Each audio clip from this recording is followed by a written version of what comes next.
हुए उन्होंने एनसीसी के साथ जुड़ के चेयरपर्सन ऑफ बीओएस एनसीसी के रूप में गुजरात यूनिवर्सिटी में भी काम किया है।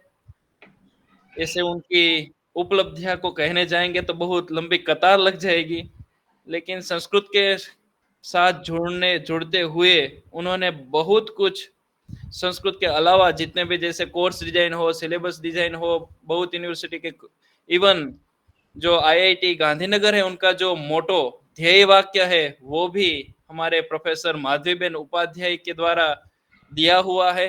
तो एक बहुत बड़ी उपलब्धि है उनके द्वारा दी हुई।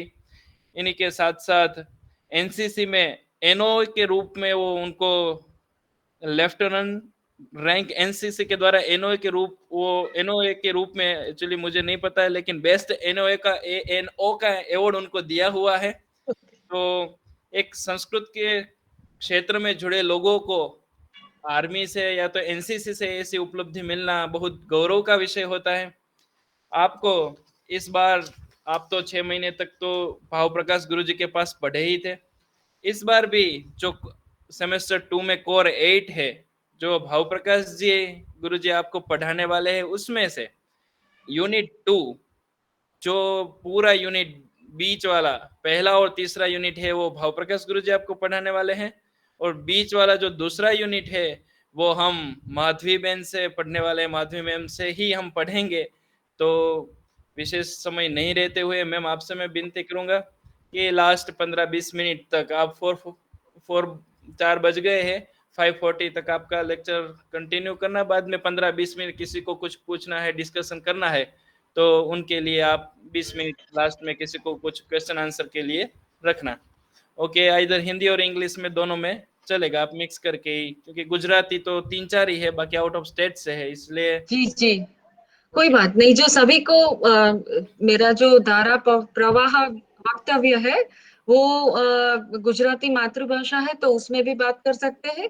इंग्लिश में कुछ जो टेक्निकल वर्ड्स है या कुछ ऐसे शब्द है जो जरूरी है वो हम इंग्लिश में भी साथ में लेते चलेंगे, और ज्यादातर बातें हम हिंदी में करेंगे। आप लोगों हाँ को भी जैसे बताया गया, तो भाव प्रकाश भाई मेरे सहकार्यकर है, मैं उन्हीं के महाविद्यालय में अध्यापिका हूँ और अच्छा हम साथ काम करते हैं। तो उनसे भी मेरी आपके इस कोर्स के विषय में कुछ उनसे भी मैंने परिचय प्राप्त किया है। जैसा कि ये जो मेरा यूनिट है वो है प्राइमेसी ऑफ धर्म और बिलीफ एंड वर्शिप प्रैक्टिसेस, यानी कि आस्था तथा पूजा प्रथाओं पर धर्म की प्रधानता। पूरा सिलेबस मैंने आपके चारों यूनिट्स जो देखे हैं उस हिसाब से ये अद्भुत एक ये विषय गुम्फन किया हुआ है आपके इस कोर्स में। मैं कह सकती हूँ कि धर्म और कर्म उसका विमर्श अगर हम समझ पाए तो हमारे लिए अपने जीवन को उच्चतर बनाने का, बेहतर बनाने का एक अलग ही मौका, एक अलग ही अवसर उभर कर आता है। तो सीधे ही विषय पर चलते हैं, मगर उसके साथ साथ मेरी विनती है, जैसे कि हम जो बात करेंगे वो तो बाद में करेंगे, मगर मैं ये समझना चाहती हूँ क्योंकि मैं प्रथम बार आप सभी से बात कर रही हूँ, तो आप कहाँ से है और क्या आपके कार्य क्षेत्र है या रस के विषय है या आपके शैक्षणिक आपका क्या आपका सफर या आपका जर्नी रहा है। तो एक एक सेकंड के लिए ही जैसे मेरे पास कुछ यहाँ पे नाम दिख रहे, कुछ शायद नहीं भी दिख रहे होंगे, तो मैं अपना परिचय जैसे दिया गया है यहाँ पे भी मैंने फिर से अपनी ये फर्स्ट स्लाइड में भी जैसे बताया है। तो मैं यहाँ की गवर्नमेंट आर्ट्स कॉलेज है गांधीनगर की, वहां पे अध्यापिका हूँ। और साथ ही क्योंकि मुझे लगा कि संस्कृत के जो अध्यापक होते हैं ना उसे शायद हमने थोड़ा स्टीरियोटाइप कर दिया है ना, कि संस्कृत के अध्यापक कैसे ही होते हैं, तो भाई इसलिए मैंने अपना ये एनसीसी का जो कार्य है उसका भी यहाँ पे उल्लेख किया है। तो मेरा परिचय आप सभी को ज्ञात है, अंकित भाई, अंकित सर से भी मेरी बात हो चुकी है। हमारे जो विशेष करके जो विद्यार्थी है, उनसे मैं सिर्फ उनका 1 सेकंड के लिए भी वो अगर कैमरा ऑन करेंगे और अपना नाम या लघु परिचय बताएँगे, तो क्या है कि मैं आपसे जुड़ पाऊँगी, मैं आपसे बात कर पाऊँगी। और मुझे ये भी समझ में आएगा कि मुझे किस तरह से आपको पढ़ाना चाहिए या मुझे क्या आपको बताना चाहिए। तो ये अ, शिप्रा सिंह मैम है। यस मैम, नमस्ते। आपको अनम्यूट करना होगा।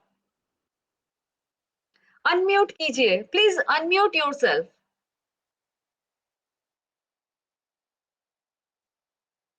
Jai Shri Krishna, ma'am. जय Shri Krishna. Actually, today I'm attending the class from the phone, so I was not very well equipped, like how to do it. So, it is ma'am, okay ma'am. actually, ma'am, Hindi में दो या अंग्रेजी में दो परिचय दोनों ही ठीक है। तो हिंदी में दे दीजिए।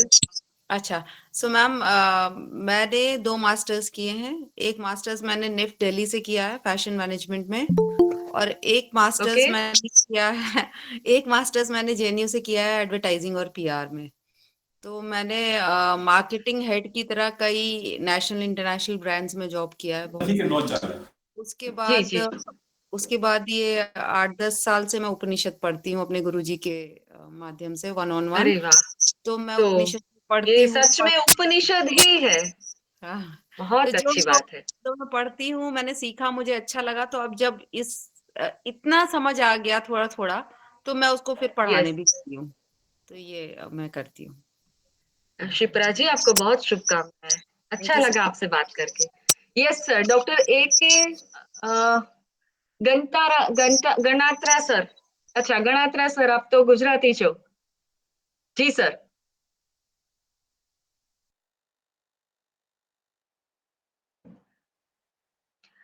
आप में से कोई भी अपने आप को अनम्यूट करके अपना वीडियो ऑन करके अपना परिचय दे सकता है।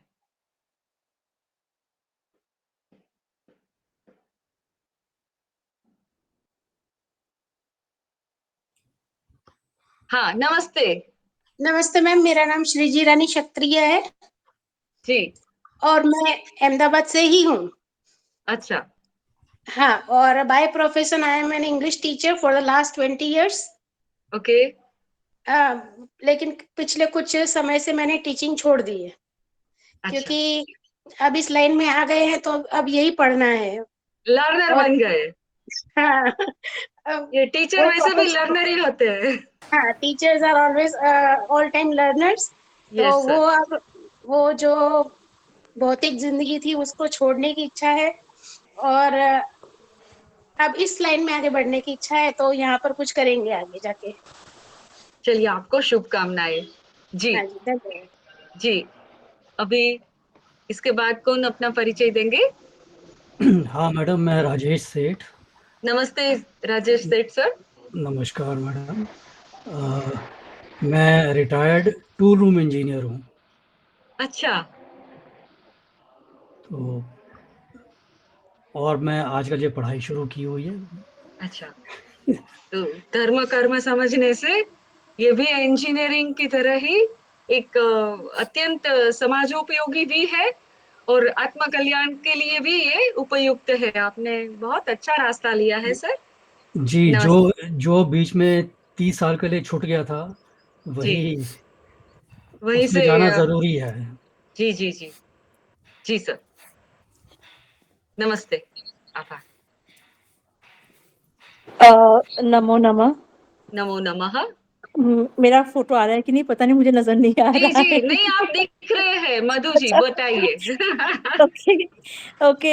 एक्चुअली मेरा ये जो एजुकेशन का जर्नी है बहुत लॉन्ग है, and actually I joined as I did my MBA in HR, then हाँ। I work for 8 years in okay. Corporate world, and मेरे बेटे होने के बाद आई डिसाइडेड कि I will not continue with the corporate, I move to academics. I did my great. B.Ed, and I'm a special educator. I did my specialization as a special educator. Right. Thereafter, my studies went on and on. I did my master's in psychology, then my okay. PhD in psychology. my master's in Yoga Shastra, my master is in ancient Indian history, and now I'm doing this master. So I'm Great. basically by default I'm a student. In between, I taught in a school also, but then Yes. since I wanted to spend more time with my child, so I thought it's the Yes. best way to study and to be with my son. And now since he's in a medical college, तो अभी तो पूरा मेरा यही है, but मेरा ये चलिए, जर्नी कंटिन्यू रहेगा पढ़ने का. Thank you. ये बहुत इंस्पायरिंग है आपका journey. Thank you. Thank you. धन्यवाद. जी, Namaste, ma'am. नमस्ते. Sindhu Ravi. Sindhu is my Sindhu name. Ravi. Yes, yes, Yeah. ma'am. Namaste. I'm from Hyderabad. अच्छा. Yeah, I completed my bachelor's in computers and I worked for few years in a software company. After that, Okay. मेरे बच्चे होने के बाद I decided to left that job and I'm on duty as a mother. Now It's I a got great my chance duty. to learn. So I decided to learn Hindu studies. It is my wish to know Thank you, ma'am. what is in our dharma ये- so that I Thank you, can ma'am. teach my children. Thank you.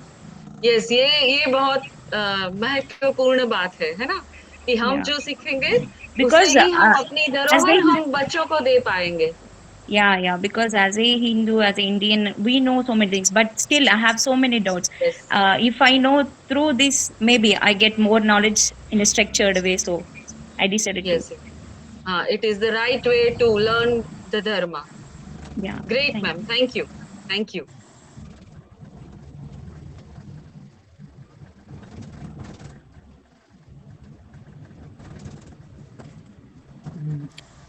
Hello, ma'am.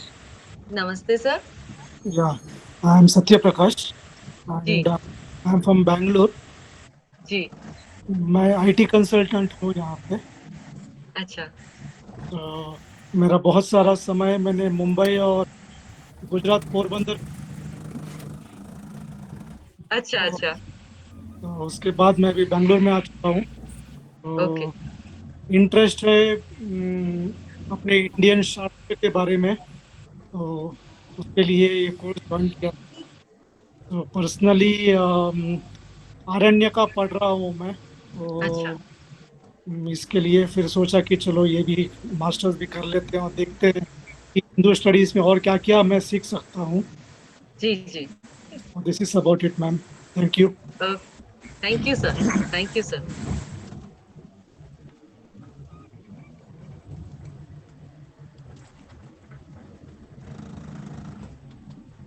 Hello. Yes, sir. Namaste, sir. Namaste, madam. I am Dr. Ganatra. जी, sir. I am from Ahmedabad. Basically, I am a veterinary doctor. I did my graduation in 1983.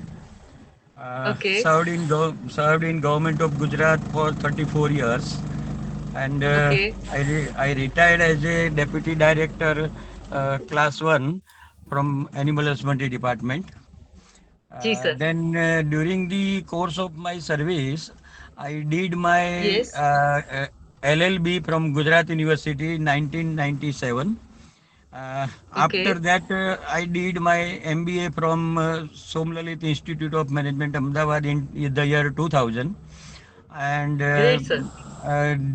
again during the course of time from 2004 to till now continue. I am a resource person for different soft skill program, as well as Right to Information Act, Right of Citizen to Public Service Act. And then last year I did my course on Veda, 3-month certificate course. And today I am your student, second semester. Thank you, sir. Thank you, sir. नमस्कार ma'am. सिर्फ आप student नहीं है, मैं खुद भी student हूँ. तो वाह ये वाह, क्या हमारा बात है. को लर्निंग जर्नी है. इस तरह से ही हम Yes, इसे sir. लेते हैं. जैसे कि Very good. उपनिषद में गुरु और हाँ. शिष्य साथ बैठ के अपनी विद्या को बढ़ाते हैं. हम भी Yes. प्रयास करेंगे. और हाँ. अच्छा, और भी है शायद अभी.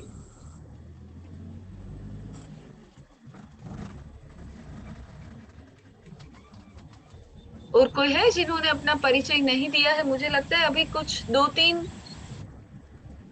परिचय बाकी है? ठीक है, मोस्टली हो गया है, शायद ये जीटीयू से ही है, बाकी के जो सर वगैरह है हमारे साथ। तो आप सभी से मिलकर बहुत अच्छा लगा, इसीलिए ये उपक्रम किया कि जो ये जो कोरोना का पैंडेमिक आया, उसके बाद क्लासरूम का डेफिनेशन, धर्म का डेफिनेशन तो हम अवश्य पढ़ेंगे, मगर क्लासरूम का डेफिनेशन ही चेंज हो गया है। पहले ये था कि जैसे हम पढ़ाते थे, तो हम जिनको पढ़ाते हैं वो हमारे सामने रहते थे और हम उनसे बात कर पाते थे। हमें सिर्फ उनको देख के उसका जेस्चर्स से पता चलता था कि उनको समझ में आया है या नहीं आया है। हमें Yes. यही बात करनी चाहिए या कुछ और बात करनी चाहिए, आज हमें क्या टॉपिक पढ़ाना चाहिए। बहुत सी चीजें ऐसी होती है जो क्लासरूम में आके स्टूडेंट्स को क्या अच्छा लगेगा, उनके लिए क्या अनुकूल है, ये देखते हुए करते थे। अभी ये ऑनलाइन मोड है, वो खास करके जो एनईपी नेशनल एजुकेशन पॉलिसी में, तो इसका जो दायरा है, इसका जो वॉल्यूम है, वो बढ़ता ही जाएगा और बढ़ना ही चाहिए, क्योंकि ये एक अमेजिंग प्लेटफॉर्म है ऑनलाइन लर्निंग। तो इसलिए उसकी कुछ विशेषताएं भी है, जैसे कि मैं अपने घर से और आप अपने घर से, मैं गांधीनगर में हूँ, अहमदाबाद से, हैदराबाद से, बेंगलोर से, और और भी काफी जगह से आप सभी हमारे साथ जुड़ पाए हो। तो ये भी एक इस युग का है ना, भले ही कली युग कला कहा जाता हो, मगर कुछ जो अच्छी चीजें हैं उसमें से एक ये टेक्नोलॉजी भी है। मगर उसकी Yes. एक ये मर्यादा है कि हम सीधे संपर्क में नहीं आ पाते हैं अपने विद्यार्थियों के। तो भले ही हम रोज रोज तो ना मिल पाए, मिलना चाहते हैं तो जैसे हमारा इंटरेक्शन जो लास्ट कुछ मिनट्स के लिए तो रखा ही है, मगर एटलीस्ट मैं शुरू करूं तो मुझे अभी क्लियरली पता है। आप सभी को मैं नमस्कार करते हुए अभिनंदन करती हूँ कि आप अपने अपने क्षेत्रों में बहुत कुछ आपने सिद्ध किया है, कुछ स्थान तक आप पहुंचे हो। और जैसे मैं अपने क्षेत्र में हूँ, वैसे ही आप अपने क्षेत्र में भी प्रदान तो कर ही रहे हो या कर चुके हो। सिद्ध करने के लिए कुछ नहीं है अभी बाकी, मगर ये जो रास्ता है अपने धर्म को जानने का, यही तो हमारा जो हमारा जो आत्मा है, ये उसका स्वभाव है। अभी तक हम जो करते हैं जीवन व्यापन के लिए, मुझे लगता है सभी के माइक म्यूट रहेंगे तो ये इको नहीं होगा शायद। Thank you. तो जीवन व्यापन के लिए हम जो करते हैं वो हमारी अर्थंकरी विद्या है। संस्कृत में विद्याएं दो प्रकार की है, उसमें से ये अर्थंकरी विद्या है। जैसे कि मैडम ने उपनिषद पढ़े हैं, एक मैडम बोल रहे थे अभी, तो उनको इस बारे में ईशोपनिषद से लेकर जो हमारे प्रमुख 10 उपनिषद है, तो उनको पता है कि विद्या और अविद्या है और दोनों का अपना महत्व है, किसी एक को हम नकार नहीं सकते। ये अर्थंकरी विद्या भी हमारे लिए अत्यंत आवश्यक है, और साथ ही जो अध्यात्म विद्या है वो भी हमारे लिए अत्यंत आवश्यक है। सामान्यतः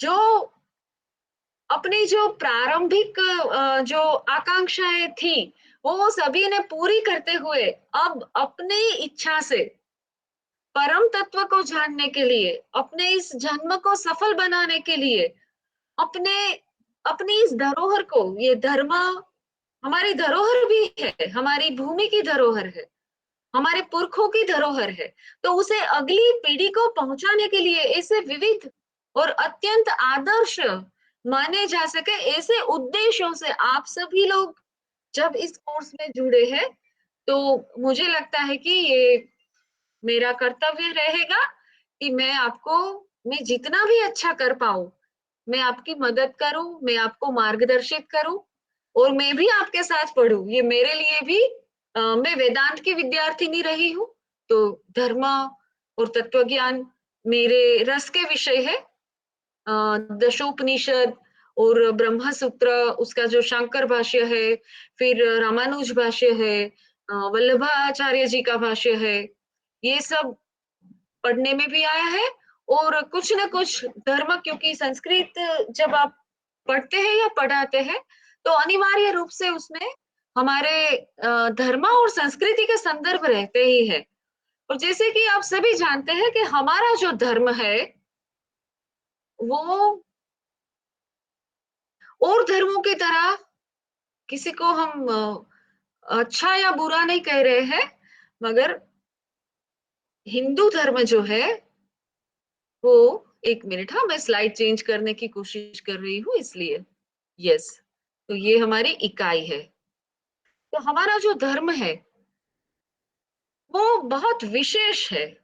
श्रेष्ठ है या नहीं है हम नहीं कहेंगे, वो तो जो सभी धर्म पढ़ेंगे उसे समझ में आएगा, वो अपने आप बताएंगे कि कौन से ऐसे धर्म है विश्व में जो कहते हैं वसुधैव कुटुंबकम, है ना। अभी ये जो G20 के वजह से आपने हर तरफ ये देखा होगा,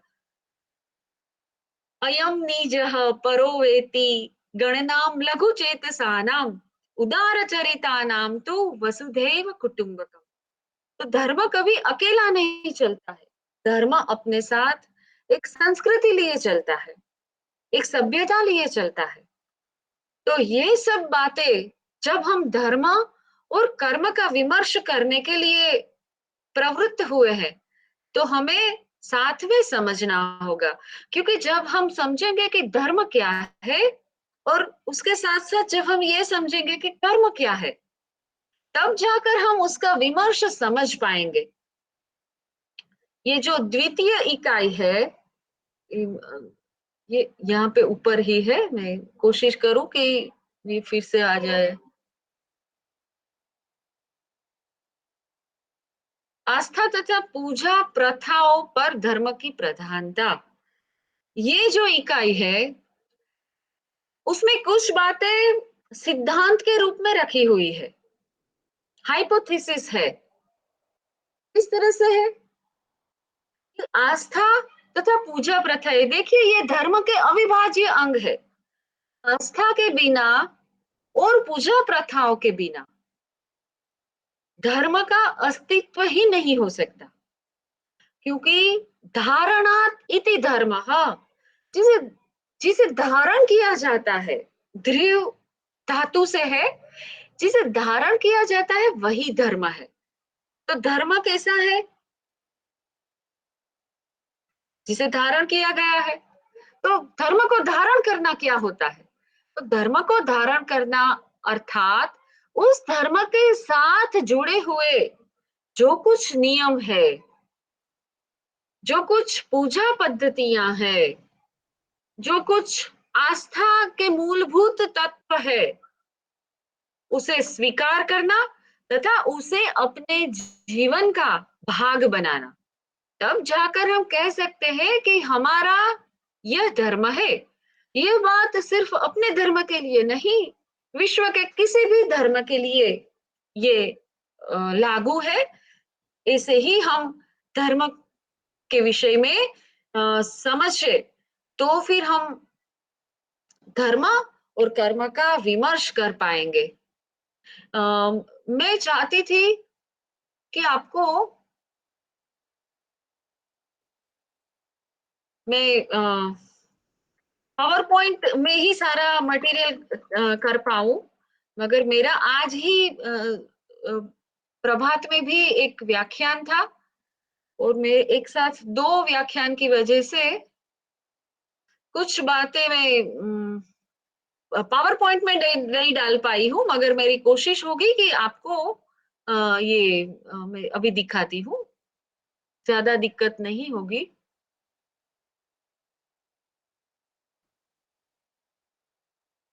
वर्ड डॉक्यूमेंट के फॉर्म में है, मगर मैंने वो फॉन्ट वगैरह उसका सब कर दिया है ऐसे कि आप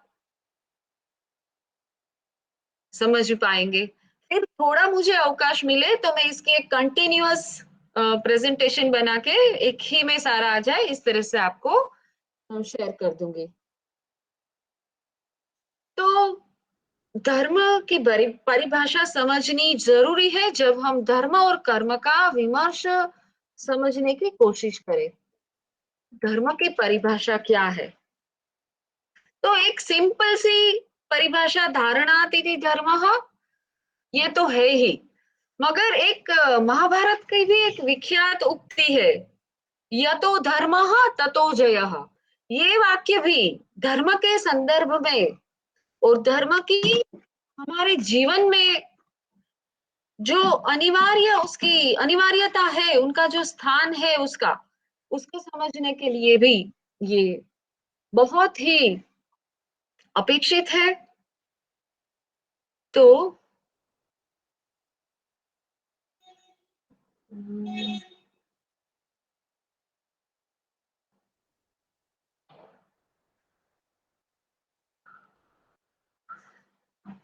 तो इसके विषय में अ, वेद व्यास जी के तरफ से ये कहा गया है। वो कहते हैं धर्म है वहां कृष्ण है, यतो धर्मः ततो जयः। ऐसा क्यों कहा गया है? क्योंकि धर्म होगा वहां परमेश्वर भी होंगे, और परमेश्वर जहां होंगे वहां विजय तो होनी ही है। तो हमारा जो भी उपनिषद में भी जो आता है प्रेस्ट और ईस्ट, तो इसमें ये सब दोनों मिला के जो कोई दे सकता है तो वो धर्म दे सकता है। तो अगर हम विश्व के अन्य धर्मों के विषय में जब बात करते हैं तो वो रिलीजियन है, और रिलीजियन शब्द का सीधा भाषांतर हमारे यहाँ नहीं है, और धर्म शब्द का सीधा भाषांतर किसी और भाषा में नहीं है। ऐसा क्यों है? तो इसलिए है कि जैसे मैंने अभी आपको बताया कि जो धर्म है वो अपने साथ संस्कृति को लेकर चलते हैं, वो अपने साथ सभ्यता को लेकर चलता है। तो जैसे भूखे को खाना खिलाना, बहुत से हम पूरे इसमें हमारे जो यूनिट है उसमें अन्य संप्रदायों की, शैव वैष्णव वाली संप्रदायों की भी हम विस्तार से चर्चा करेंगे। बहुत ही रसप्रद है ये सब। और साथ साथ सिखिज्म वगैरह भी जो बौद्धिज्म, उसमें भी उनके भी जो बेसिक्स है, उनके भी जो प्रमाण भूत तत्व है, जो प्रारंभिक उनके सिद्धांत है, उसके बारे में भी कुछ खास परिप्रेक्ष्य में हम बात तो करेंगे ही। मगर ये क्यों कहा गया कि धर्म शब्द का पर्यायवाची शब्द और कहीं नहीं है? वो इसलिए क्योंकि भारत और भारत भूमि में जन्मे धर्म, उसमें सिख धर्म भी आता है, बौद्ध भी आता है और जैन आता है। जो बाहर से आश्रय लेने के लिए आए या आक्रांताओं के साथ आए, वो धर्म है, उनका जो उद्भव स्थान है वो और कहीं है। तो उसको भी मैं बार बार कहती हूँ, हम जब धर्म को समझते हैं तो हम किसी को श्रेष्ठ या कनिष्ठ नहीं कहते, मगर जो भारत भूमि में जन्मे हुए जितने भी धर्म है, उन सभी धर्मों में कुछ विशेषताएं समान है। वैसे विश्व समस्त के धर्मों में कुछ विशेषताएं समान है, मगर यहाँ पर ये बढ़ चढ़ कर ये विशेषताएं है। तो उसमें से है कि जो जिनको जरूरत है उनकी मदद कीजिए, ये विश्व के सभी धर्मों में आपको मिलेगा। फिर अपने सिद्धांतों को थामे रखिए, अपने सिद्धांतों के अनुसार ही अपना जीवन जिए। जो तुलसीदास जी ने ये बड़ी उनकी प्रसिद्ध सूक्ति है, रघुकुल रीति सदा चली आई, प्राण जाए पर बचन न जाई। ये क्या है? यही तो धर्म के साथ जुड़ी हुई हमारी संस्कृति है। तो भारत में, भारतवर्ष में धर्म शब्द जो है वो अपनी कर्तव्यों का भी उसमें अपने आप निर्देश हो जाता है। इसीलिए हम जब धर्म तथा कर्म कहते हैं तो उसमें हमें ये देखना है कि जो धर्म सम्मत कर्म है वो करते हुए हम धर्म का पालन कैसे करें। धर्म जो विधि और निषेध हम जैसे जानते हैं, है ना, विधि यानी जो करना चाहिए, ये पूर्व मीमांसा का विषय भी है धर्म। और निषेध यानी ये नहीं करना चाहिए। तो यज्ञ करते हैं तो इतनी इतनी बातें हमें करनी चाहिए, ये सब विधि हो गया। विधि यानी होना है, डूज, एंड उसमें से कुछ डोंट्स है जिसे हम निषेध बोलते हैं। तो ये सब जो चीजें हैं, ये क्या विधि निषेध क्या दर्शाते हैं? तो ये दर्शाते हैं कि धर्म शब्द हमारे लिए सिर्फ रिलीजियन का अर्थ नहीं देता है, हमारे लिए कर्तव्य का अर्थ देता है ना।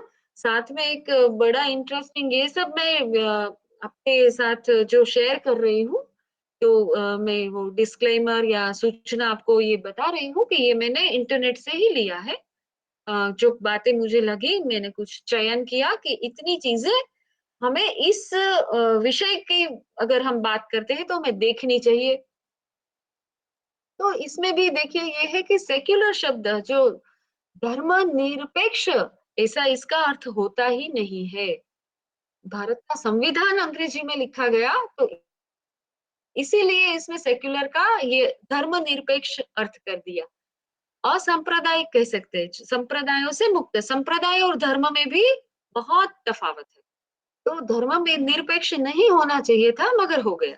तो ये जो भाषांतर के कारण हम जब बात करते हैं विश्व के धर्मों की, तो हम बोलते हैं कि वर्ल्ड रिलीजियस।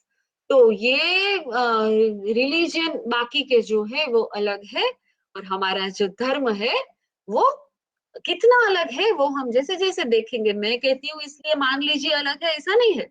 हम ये अभ्यास करके, हम इसका अध्ययन करके सीखेंगे और समझेंगे कि ये कैसे अलग है।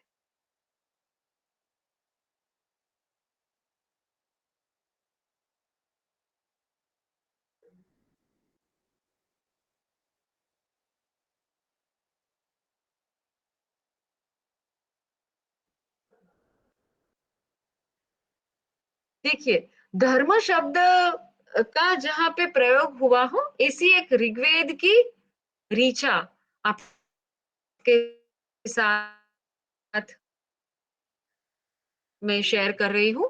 कविम सही वचावतनम, कविम मेधावी सत्य धर्माणम। देखिए यहाँ पे सत्य धर्मी का अर्थ होता है सत्य को धारण करने वाले। हम सब धर्मी है, धर्म का पालन करने वाले हैं। तो ये हमारा जो जो कर्तव्य है जिसे हम धारण करते हैं, तो हम वो वही उसी के धर्मी है। तो सत्य के धारण करने वाले, इस तरह से यहाँ पे ऋग्वेद में ये धर्म शब्द है। रोगों के नाशक ऐसे अग्निदेव है, वही परमात्मा की अध्वरे हिंसा रहित यज्ञ में हम उनकी स्तुति कर रहे हैं। तो यहाँ पे ये रुचा हमें पूरी पढ़ने की जरूरत नहीं है।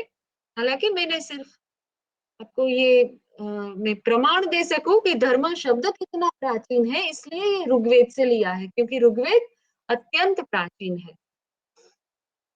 जो वैशेषिक, ये हमारे षड दर्शन के बारे में भी शायद, क्योंकि मुझे आपका पूरे सभी जो सेमेस्टर है उसका पूरा सिलेबस मुझे ज्ञात नहीं है। षड दर्शन के बारे में भी आपने अगर कुछ पढ़ा है, तो उसमें से एक दर्शन है, न्याय के साथ है वैशेषिक दर्शन।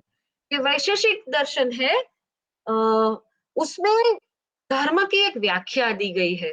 पूर्व मीमांसा से भी हम देख सकते हैं, मगर मुझे लगा कि आपको इसके इस सब का थोड़ा थोड़ा ये जो हमारे धर्म की जो संकल्पना है, उसके जो शास्त्रीय ग्रंथ है, उसमें वहां पे क्या कहा गया है, ये आपको मैं बताऊं। आपको मैं इसका पूरा एक मटेरियल करके आप पढ़ाई के लिए प्रयोग कर पाएंगे, ऐसा मैं डॉक्यूमेंट बना दूंगी और या तो पीपीटी में पूरा डाल दूंगी। अभी आप सिर्फ सुने। अथा तो धर्मम व्याख्यास्यामः, ये वैशेषिक दर्शन का प्रथम ही सूत्र है।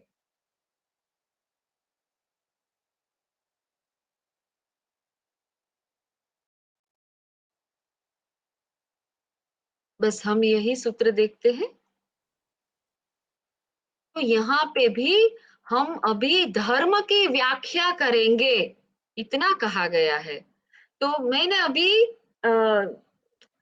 जहां से धर्म शब्द के बारे में आपको बताना चाहिए या संदर्भ देने चाहिए, ऐसे ही कुछ लिए है, क्योंकि वैशेषिक के अनुसार हम धर्म की विभावना को पढ़ेंगे, तो वो सिर्फ उसी विचारधारा के अनुसार हो जाएगी। तो मैंने उसके विवरण वगैरह छोड़ दिया है, मगर मैंने आपको एक ऋग्वेद से दिखाया कि ऋग्वेद में कैसे ये धर्म शब्द का प्रयोग हुआ है। हमारे जो दर्शन है उसमें भी ये धर्म शब्द इसी अर्थ में, जिस अर्थ को आज हम समझने के लिए, पढ़ने के लिए हम यहाँ पे इकट्ठा हुए हैं, इसी के विषय में विचारणा की गई है। अभी एक और इसका परिमाण धर्म को ही जब समझेंगे तब जाके हम धर्म और कर्म क्या है और उसमें धर्म की जो उत्तमता या तो धर्म की प्राथमिकता कैसे बनती है ये बात हम समझ पाएंगे। तो हमारे यहाँ जो पुरुषार्थ है उसे 4 पुरुषार्थ के में विभाजित किया गया है। तो ये 4 पुरुषार्थ कौन से है? धर्म, अर्थ, काम और मोक्ष। देखिए हमारी जो संस्कृति है, हमारा जो धर्म है, वो किसी एक को सबसे उत्तम और दूसरे को सबसे हेय ऐसा नहीं मानता है। धर्म ये हमारी प्राथमिकता है।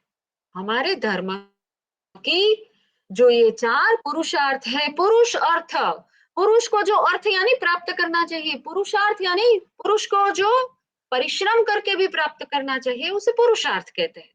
तो उसमें से हमें 4 ये चीजें हैं जो हमें अचीव करनी चाहिए, ये 4 हमें पाना है, इसके लिए हमें मनुष्य का जन्म और मनुष्य का जीवन मिला है। तो ये 4 पुरुषार्थ क्या है? उसमें सर्वप्रथम स्थान है धर्म का।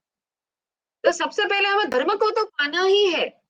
तो आप सभी जो ये धर्म को पढ़ रहे हैं, तो ये एक ऐसी चीज है कि आपने अर्थ तो पा लिया है। काम यानी कि जो वैभव और सुविधापूर्ण जीवन वो भी हमें मिल गया है। मोक्ष के प्रति हम अग्रसर है, मगर धर्म को अच्छे से समझने की आप में जिज्ञासा है, अर्थात वो धर्म जिज्ञासा, ये पूर्व मीमांसा में है।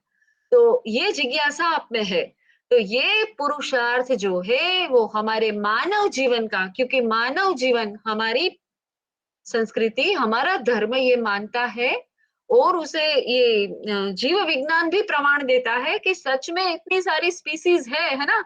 हमारे यहाँ बोला जाता है 84 लाख योनिया, 84 lakhs ऑफ स्पीसीज, उसमें होते हुए अपने कर्मों के अनुसार, क्योंकि कर्म यहाँ पे तो रहेगा, हमारा धर्म ऐसा है कि धर्म और कर्म को आप बिल्कुल अलग कर ही नहीं पाओगे। तो अपने कर्म के अनुसार इतनी योनियों में होते हुए माना जाता है कि हमें मनुष्य का जन्म मिलता है और हम उसे अर्थ के लिए या काम के लिए स्पॉइल कर देते हैं अपना ये जीवन। आप सही कर रहे हो और मुझे भी मेरा सद्भाग्य है कि मेरी तो अर्थंकरी विद्या भी यही है और अध्यात्म विद्या भी यही है। तो ये मौका मिलता है आप जैसे सुग्न लोगों से बात करने का, तो हम थोड़ा धर्म का अध्ययन कर सकते हैं। तो ये हमारा प्रथम पुरुषार्थ है। उसके बाद देखिए यहाँ पे धर्म शब्द आया, अभी हम क्या बात कर रहे हैं, धर्म क्या है, तो वो समझेंगे फिर हम आगे जाएंगे। परिभाषा या तो उसका ये स्पष्टता हम कर ले, फिर उसके बाद धर्म सम्मत अर्थ, है ना, कि चलो मैंने धर्म तो सुबह कर लिया, अभी जाके कोई चोरी डकैती कर लेते हैं, धर्म तो हो गया, अर्थ मिल जाएगा। ये तो 4 पुरुषार्थ में से दूसरा पुरुषार्थ है, अर्थ पाने में कुछ गलत नहीं है। तो अर्थ तो प्राप्त करना चाहिए, ऋषि हमें मना नहीं कर रहे हैं, मगर वो बोलते हैं कि आप जो अर्थ, जो समृद्धि लाए, जो धन कमाए, वो धर्म सम्मत होना चाहिए। तो प्रथम पुरुषार्थ धर्म, फिर हर एक में आप अगले को सम्मत करते हुए, अगले को साथ लेके हुए आगे चल सकते हैं।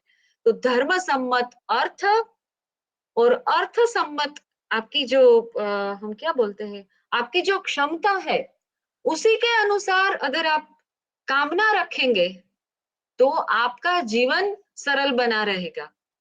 तो उसी के अनुसार काम की अपेक्षा रख सकते हो और ये सब की जब आपको समझ में आ जाए कि ये सब बच्चों के खिलौने हैं और सच क्या है, सबसे ज्यादा स्पृहणीय क्या है, सबसे ज्यादा प्राप्त करने योग्य क्या है, तो फिर वो है मोक्ष।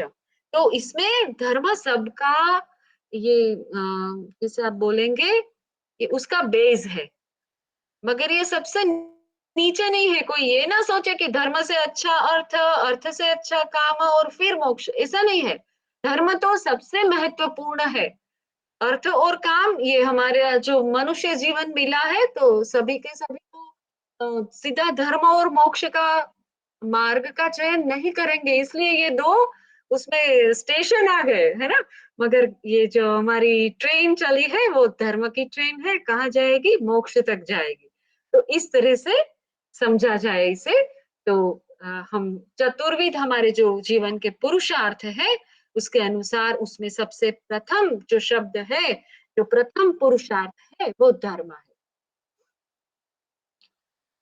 तो यहाँ पे अभी जो आगे भी हमने ये बात की थी, धर्म है उसे अंग्रेजी में रिलीजन कहा जाता है, उर्दू में मजहब कहते हैं, मगर ये उसी तरह सही नहीं जिस तरह दर्शन को फिलोसॉफी। देखिए यहाँ पे भी हमारा जो दर्शन है उसका जब हम अंग्रेजी करते हैं तो हम बोलते हैं फिलोसॉफी, क्योंकि ग्रीक भाषा से ये शब्द लिया गया है। सोफी यानी प्रकाश, उसे ज्ञान की तरह के अर्थ में भी उसको लिया जाता है। तो दर्शन अलग है, फिलोसॉफी अलग है। दर्शन है वो सिर्फ देखना नहीं है, वो उसको अंतर्दृष्टि से देखना है। मतलब यहाँ पे देखने से बढ़कर है ऐसा लिखा है, मगर हमारा जो ये ज्ञान का जो प्रोसेस है पूरा, उसमें हमें गुरुकुल में तो रहना होता था पहले, और गुरु के निश्रा में ही पूरा अध्ययन होता था। और गुरु भी आज की तरह, जैसे मैं आप भी ऑनलाइन आपको कुछ दिनों में एक बार मिलूंगी, और मैं जो मुझे बताया गया है कि इतनी चीजें आपको स्पष्ट रूप से अपने विद्यार्थियों को समझानी चाहिए, उसके लिए मैं कोशिश करूंगी। फिर मैं ये बंद करके अपना लेक्चर, फिर मैं कुछ और मेरी भूमिका हो जाएगी, आप भी आपकी भी कुछ और हो जाएगी। तो इस तरह से हम ज्ञान जब प्राप्त करते हैं तो उसमें थोड़ी अपूर्णता तो रहती है। अच्छा है, मार्ग अच्छा है, मगर ये दर्शन के संदर्भ में मैं आपको ये बात बता रही हूँ। तो हमारा ज्यादातर जो ज्ञान है वो आंतर खोज से आता है। जैसे अभी मैं आपको जो बता रही हूँ वो समझना जरूरी है, ये सिद्धांत और ये इंफॉर्मेशन, ये सब समझना जरूरी है। मगर फिर जब आप इंट्रोस्पेक्ट करेंगे, अंतर्दर्शन करेंगे, ध्यान करेंगे, तब आपको जो अनुभूति होगी वो आपकी अनूठी होगी, वो आपकी अपनी होगी। तो ये समानार्थी शब्द, जैसे जब ये मल्टीलिंगुअल हम बातें करते हैं तो कभी कभी हम कहते हैं कि हाँ ये हमारी फिलोसॉफी मैंने पढ़ी है, आपकी भी मैंने पढ़ी है, रिलीजन में ये होता है, ये मेरा रिलीजन, ये आपका रिलीजन। मगर हकीकत तो ये है कि हमारे कुछ शब्द है उसे हम भाषांतरित नहीं कर सकते हैं।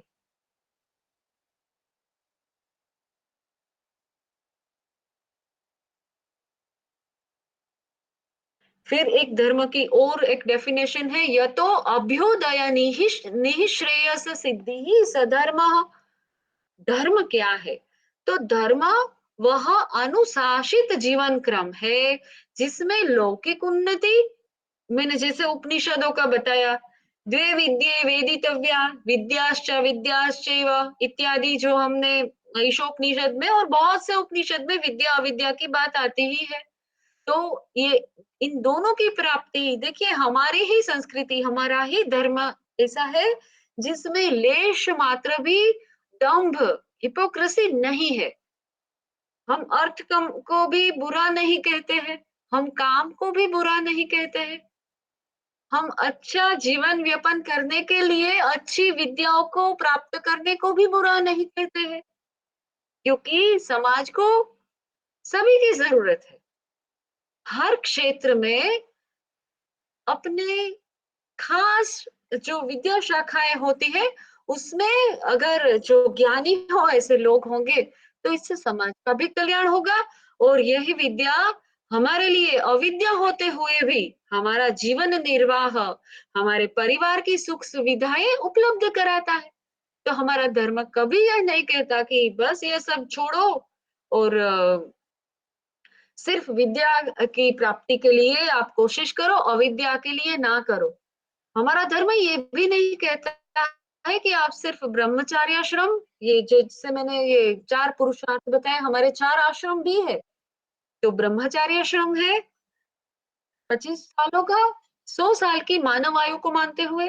फिर आता है गृहस्थाश्रम, उसके बाद आता है वानप्रस्थाश्रम और अंत में आता है संन्यास आश्रम। ये सभी आश्रम में भी यही उत्तम है और यह कनिष्ठ है, ऐसा नहीं है।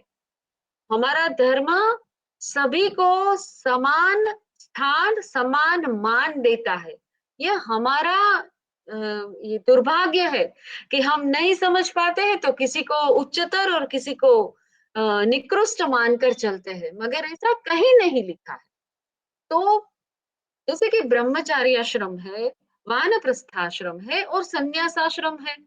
मान लीजिए कि सभी कुल मिलाकर ये 3 ही आश्रम होंगे और गृहस्थाश्रम नहीं है, तो इन तीनों आश्रमों को आश्रय कौन देगा, है ना? ब्रह्मचार्य आश्रम में जब विद्या प्राप्त करनी है तो आप गुरुकुल जाएंगे, गुरुकुल को दान कहाँ से मिलेंगे? गृहस्थाश्रम गृहस्थी ही वो दान करेंगे, ये उनका कर्तव्य है ना? वानप्रस्थाश्रम में जब जाएंगे तो उनके पास भी अपनी कोई संपत्ति नहीं है, वो समाज के लिए, वो दूसरों के लिए कुछ दान जब तक कर पाएंगे, वो कुछ नहीं दे पाएंगे, गृहस्थी दे पाएगा। संन्यास आश्रम में भी जो है उनका भी भिक्षा वगैरह से जो निर्वाह चलेगा वो कैसे चलेगा? गृहस्थ आश्रम से चलेगा। तो हमारी ये जो समाज की जो रचना है, हमारे जो कर्तव्य है, जिसे हम धर्म बोलेंगे, है ना? हर आश्रम का भी अपना, जैसे मेरा जब ब्रह्मचर्य आश्रम है तो मुझे वही नियमों के अनुसार चलना है अपने ब्रह्मचर्य आश्रम तक जो मुझे दिए गए हैं। उसके जो भी विधि है, जो भी निषेध है, मुझे उसी अनुसार करना है। फिर एक बार गृहस्थ आश्रम में प्रवेश कर लिया तो गृहस्थ के लिए भी ऐसे नियम है, जैसे कि आपके घर में जो भी गृह देवता है, जो भी अग्निहोत्री होते हैं तो उनके अग्नि देवता होते हैं, उनके घर अतिथि आते हैं, उनके जो पितरों होते हैं, उनके जो कुल देवी कुल देवता और गृह देवता होते हैं, तो उन सब के प्रति उनके जो जो कर्तव्य है उन सभी का निर्वहन तभी होगा जो उस धर्म का सही से पालन किया जाएगा। वह हो गया गृहस्थ आश्रम। उसके बाद जो वानप्रस्थाश्रम है तो उनके भी कुछ धर्म है। फिर ये सब मेरा, मैं यहाँ पे अपने गले पे सब बांध के फिर ऐसे नहीं होना चाहिए। जैसे ही 50 वर्ष होते हैं, अर्ध शताब्दी होती है आपकी, तो धीरे धीरे सब छूटना चाहिए, है ना? तो ये वानप्रस्थाश्रम और संन्यास आश्रम, ये तो सर्वोत्कृष्ट में अभी वैसे बताया, सभी परस्परावलंबी है। और देखिए गृहस्थी को भी सन्यासी के बिना नहीं चलेगा, उसका अध्यात्म में मार्गदर्शन वही कर पाएंगे। तो धर्म का अर्थ सिर्फ एक पंथ को मानना ऐसा हमारे यहाँ नहीं है। हम जो जो है, हमारी जो जो भूमिकाएं हैं, तो उसके अनुसार हमारे धर्म है, तो यही धर्म है।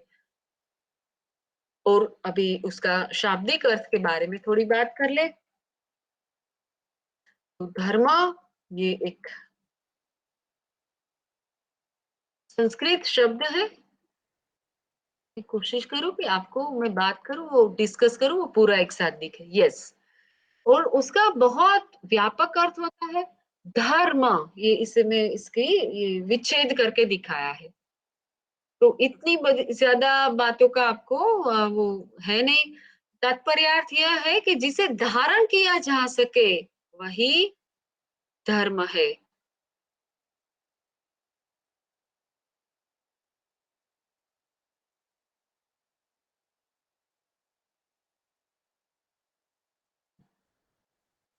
तो धारण करना, किन चीजों को धारण करना मैडम चाहिए? जी सर। मैडम जी सर। Sorry for interruption. ये नो प्रॉब्लम सर। ये जो एक बात बार बार आती है जी हम लोगों को सुनने पढ़ने में और सीखने में कि जी धर्म धर्म वो है जो धारण किया जा सके। जी तो ये कौन सी चीज है जो धारण करते हैं? जी सर, मैं वही अभी बता रही हूँ आपको कि किन चीजों को धारण करते हुए हम बोल सकते हैं कि हमने धर्म को धारण किया है। देखिए, हम खुद तो धर्म नहीं है, धारण करना मतलब कुछ और चीज़ है, जो हमें अपने साथ समाविष्ट करनी है, हमें अपनानी है ना? तो ऐसे जो आपने जो प्रश्न पूछा, बहुत सही समय पे आपने पूछा है सर, मैं वही बताने का प्रयास कर रही हूँ सर। देखिए, ये जो चीज़ें हैं, सत्य, अहिंसा,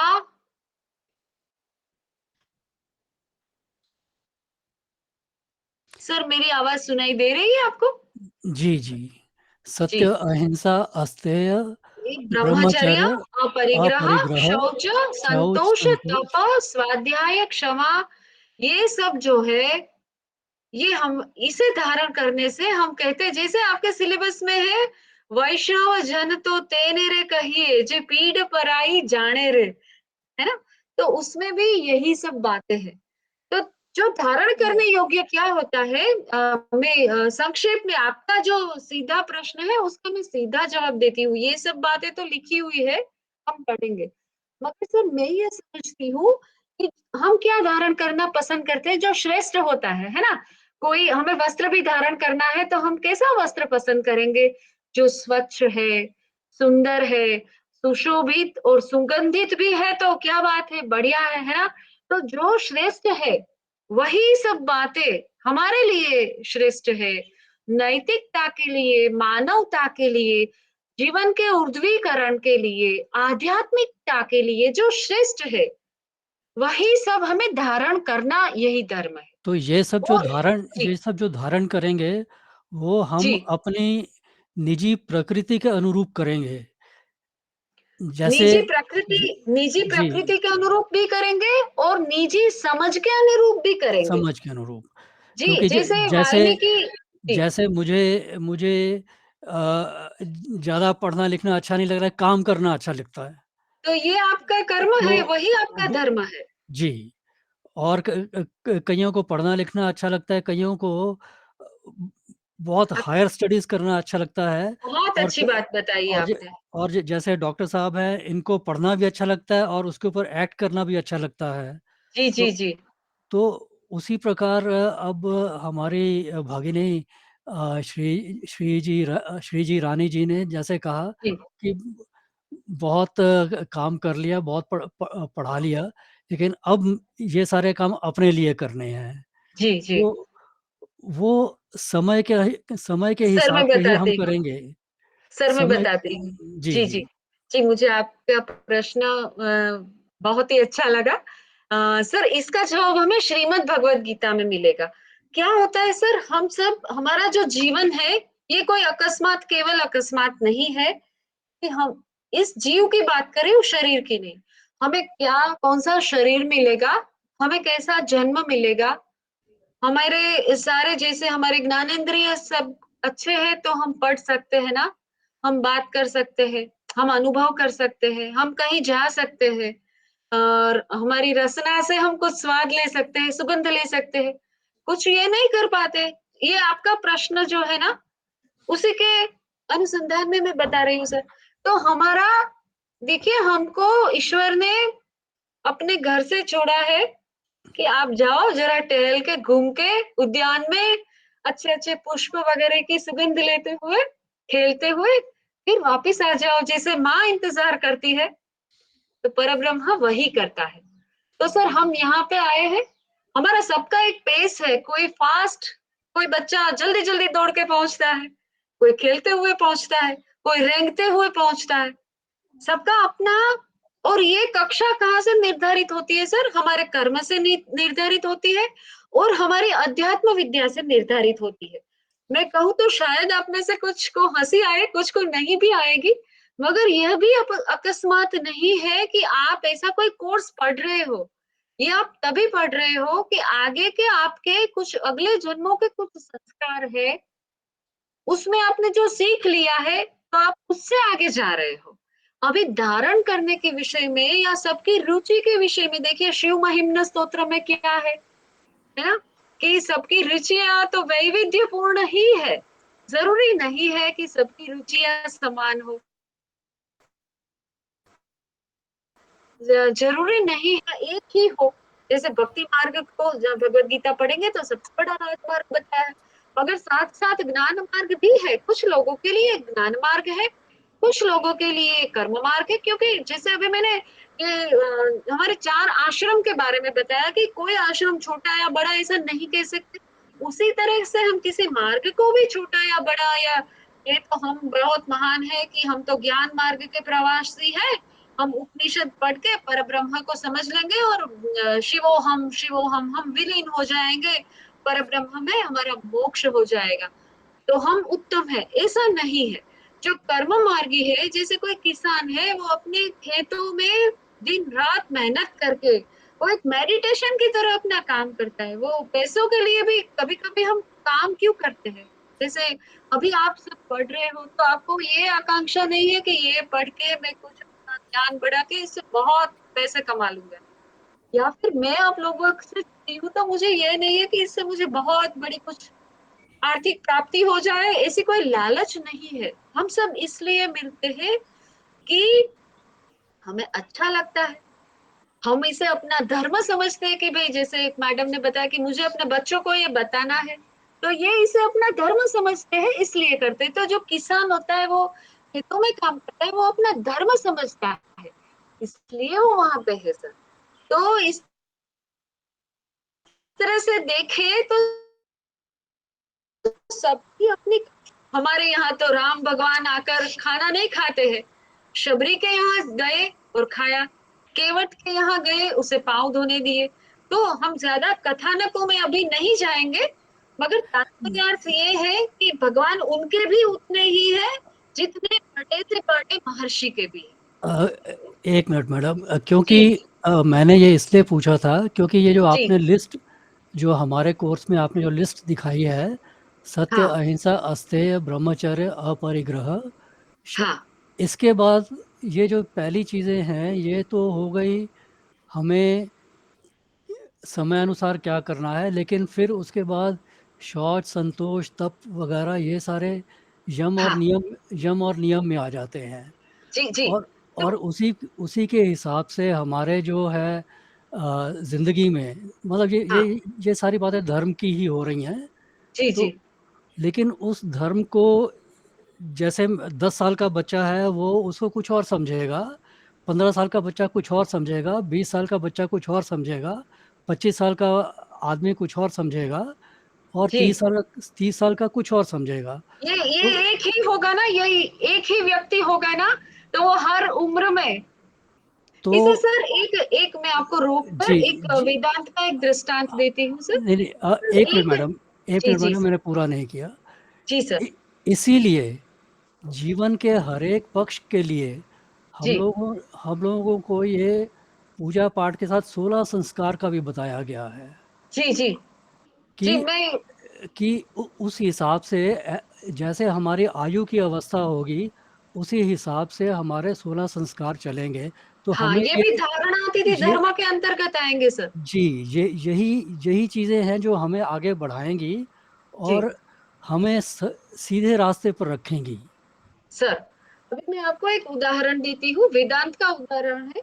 हम ज्ञान के बारे में जैसे आपने बताया, ये सही है कि 10 साल का बच्चा कुछ और समझेगा, 20 साल का जो युवा होगा वो भी कुछ और समझेगा, और अगर हम प्रौढ़ हो जाते हैं तो, या वृद्ध हो जाते हैं तो भी हम कुछ और समझेंगे। तो सर, ये हमारा जो ज्ञान, अभी ये नहीं कह सकते कि जितनी उम्र बढ़ी उसका ज्ञान बड़ा है, या किसी का एक का ही सही नहीं है। इसे एक देशीय ज्ञान ऐसा बोला जाता है वेदांत की परिभाषा में। और इसके लिए जो उदाहरण है वो हाथी का, एक ऐसे हाथी परिचय प्राप्त करने वाले 4 अंधजनों का उदाहरण इसके लिए दिया गया है सर। कि जैसे एक ने उसकी जो हम गुजराती में सूंड बोलते हैं, टंक बोलते हैं जिसे, एलिफेंट की, तो जो उसको स्पर्श करेगा तो वो बोलेगा कि अरे एलिफेंट तो ऐसा पाइप जैसा है ना। कोई उसके पूंछ को ही छुएगा, बाकी का नहीं देखेगा, तो वो बोलेगा वो तो सिर्फ एक छोटी सी डोरी जैसा है। कोई उसके पाँव को छुएगा तो बोलेगा ये स्तंभ के समान है। तो इस तरह से ये जो ज्ञान है वो उसमें ये जिग्जो पजल के कुछ टुकड़ों जैसा ज्ञान है, ये कंप्लीट या संपूर्ण ज्ञान नहीं है। तो इसी तरह से जी, धर्म जी। को जी, हर कोई सही कह समझता रही हैं है, आप। जी, जी। हर कोई जो धर्म को समझता है। तो देखिए, ये आइंस्टाइन ने भी कहा है कि सत्य हमेशा सापेक्ष होता है ना? जो आपको सत्य लगे वो आपका सत्य है, जो मुझे सत्य लगे वो मेरा सत्य है।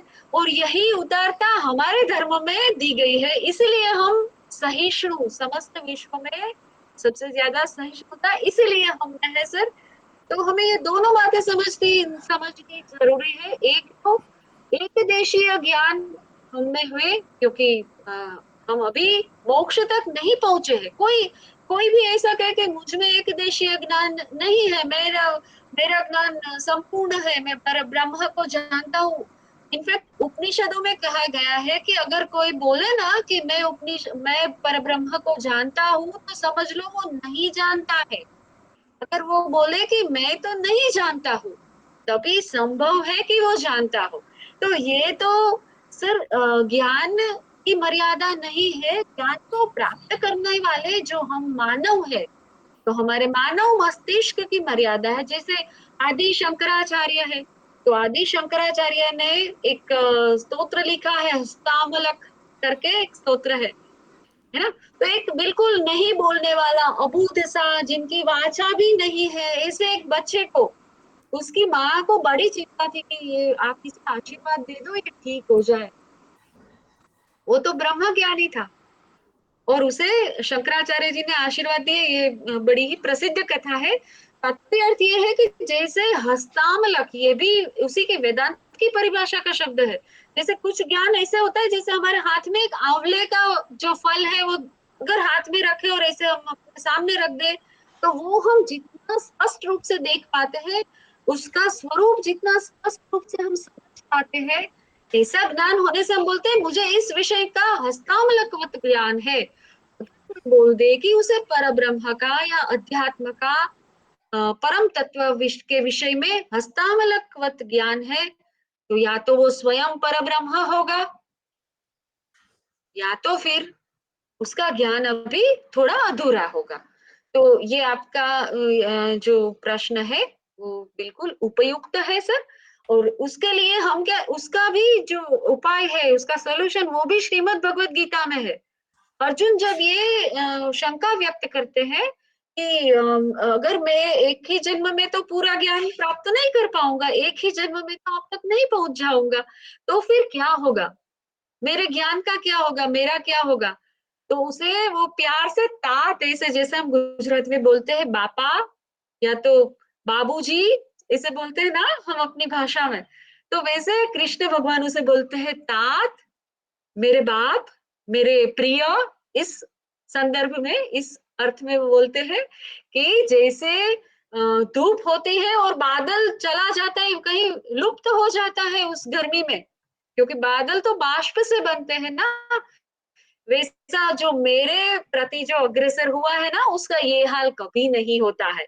उसको ऐसे घरों में जन्म मिलता है। मैं इसीलिए बता रही हूँ कि आप लोग यहाँ पे बैठ के ये पढ़ रहे हो, ये अकस्मात नहीं है, समझने की बात है। ये गीता में लिखा है, अपने पॉकेट से निकाल के नहीं बता रही हूँ, उसमें लिखा है कि तभी आपको श्रीमंत घरों में, जो ब्रह्म विद्या के प्रति रुचि रखने वाले घरों में आपको जन्म मिलेगा। आपको ऐसा वातावरण मिलेगा कि आपकी जर्नी जहां है वहां से आगे जाए। तो इसमें सब एक पॉइंट पे नहीं खड़े हैं, अभी क्लास में भी और समस्त विश्व में भी, मगर जो जहां है वहां से आगे जा रहा है सर। तो एक दूसरे के साथ कभी इसकी कोई कंपैरिजन करना शक्य नहीं है। और दूसरा, ये मैंने शिव महिम्न का अभी आपने जो उदाहरण दिया कि सबकी रुचियां तो भिन्न ही रहेगी, तो आपको जो अच्छा लगे वो आपका मार्ग है। हो सकता है कि आपकी मार्ग अलग हो, मेरा भी अलग हो, और हमारे साथ जो कोई है उनका भी अलग हो, और कुछ ऐसे भी होंगे उनको मार्ग होना भी चाहिए या नहीं, ये भी अभी असमंजस में है, ये भी स्पष्ट नहीं है। तो सर आपको जी, बता पाइए। मैडम इसमें आपने सही कहा कि शायद मेरा अलग हो, आपका अलग हो, सबका अलग अलग हो, लेकिन एज ए सोसाइटी सबको एक ही मार्ग पर लाने वाले ये चार चीजें हैं। पर अभी स्क्रीन पे आपका जो प्रश्न था स्वभाव का, वो देखिए मुझे तो पता नहीं था कि इस विषय पे आएगा, मगर मुझे ये रसप्रद लगा था तो मैंने ये ले लिया, क्योंकि इसे भी हम धर्म कहते हैं। जैसे आप विज्ञान की परिभाषाएं पढ़ेंगे ना, तो हम जो तत्व होते हैं तो बोलते हैं इस तत्व का धर्म क्या है? पानी का, धरती का। तो सबका अपना एक धर्म होता है, जो आप बोल रहे हो प्रकृति होती है, तो वो उसी के अनुसार उनका जो मूल स्वभाव है उसे भी धर्म बोलते हैं सर। तो शायद ये बात आपके अनुमोदन वाली हो, आप शायद यही कहना चाहते हो।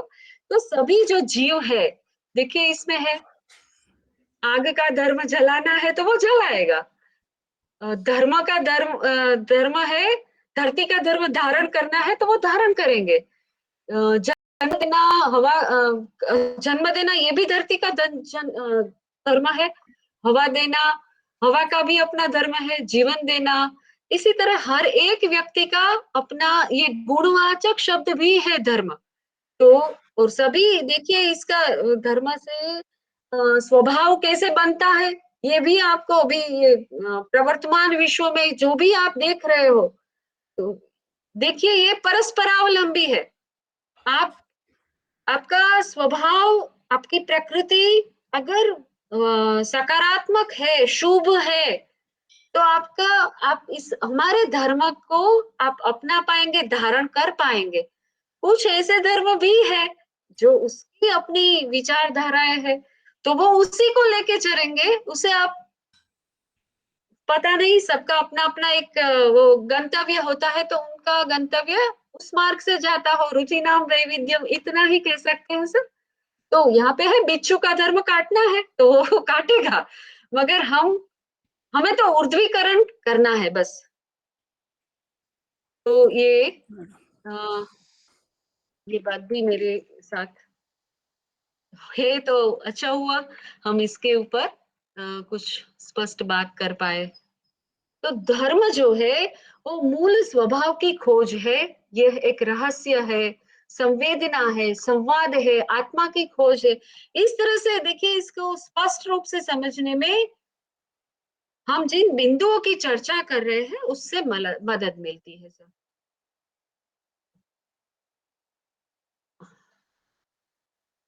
तो जैसे हमारी ये जो चर्चा हुई, मगर इसके बाद जो उपनिषद का ये कथन है ना, जो बोल दे कि मैं तो ये समझ गया, मैंने जान लिया, तो वो नहीं जानता है। कोई कहे कि मैं अभी सीख रहा हूँ, समझ रहा हूँ, तो वो सही है। तो इस तरह से धर्म की भी स्पष्ट परिभाषा करने में कुछ जोखिम है, मगर हम ये व्यापक अर्थ में कह सकते हैं, जो सकारात्मकताएं, जो अच्छी, क्योंकि मानव का मन ही अच्छी चीजों को धारण करना ही पसंद करता है। तो इसीलिए यहाँ पे मैंने कुछ बातें इस डॉक्यूमेंट में डाली थी, कुछ और भी डॉक्यूमेंट है। अभी मैंने धारणात इति धर्म, ये जो महाभारत से ली हुई एक बात है, तो उसको लेकर सॉरी, धारणातीत धर्म ने यतो धर्मः ततो जयः, ये विधान महाभारत का है। तो इसमें बार बार ये सुक्ति आती है, यतो धर्मः ततो जयः। तो उसके भी कुछ संदर्भ मैंने महाभारत से यहाँ पे लिए हैं। मैं देखती हूँ एक आध और डॉक्यूमेंट भी है, क्योंकि मैंने मटेरियल कलेक्ट कर लिया है आपको पढ़ाने के लिए, मगर कुछ बातें जो है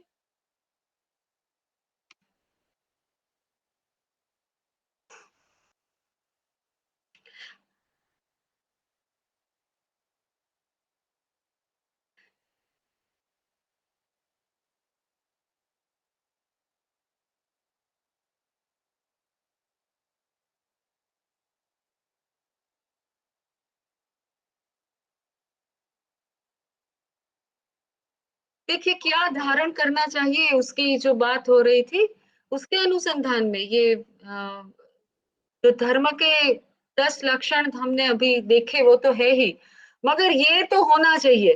अगर हम धर्म को समझना चाहते हैं और धर्म के अनुरूप कर्म करना चाहते हैं, तो ये हमारे पंच धर्म है या तो नित्य कर्म है। उसमें प्रथम है संध्या वंदन, ये सब स्वयं स्पष्ट है, आप सभी जानते हैं संध्या वंदन क्या है। उसके साथ है उत्सव। तो उत्सव हमारे संस्कृति में जुड़े हुए हैं। मैं बार-बार ये बताती हूँ कि संस्कृति, सभ्यता, धर्म ये सब एक दूसरे में बुने हुए ताने-बाने हैं। उससे जैसे एक वस्त्र बनता है, इसी तरह से एक समाज का निर्माण होता है। तो ये भी हमारी विशेषताएँ हैं कि हम उत्सवों को बड़े ही उत्साह से मनाते हैं। कालिदास कहते हैं, "उत्सव प्रिया ही खलु जनाः" यहाँ के जो लोग हैं भारत के, वो उत्सवों को बहुत उनको बहुत प्रिय होते हैं। फिर तीर्थ होते हैं, तीर्थ यात्रा भी हमारा एक अंग है इसका 5 कर्म में से। जो संस्कार है, हमारे 16 संस्कार, वो भी इसका अंग है। तो ये कुछ बातें हैं, मैं कुछ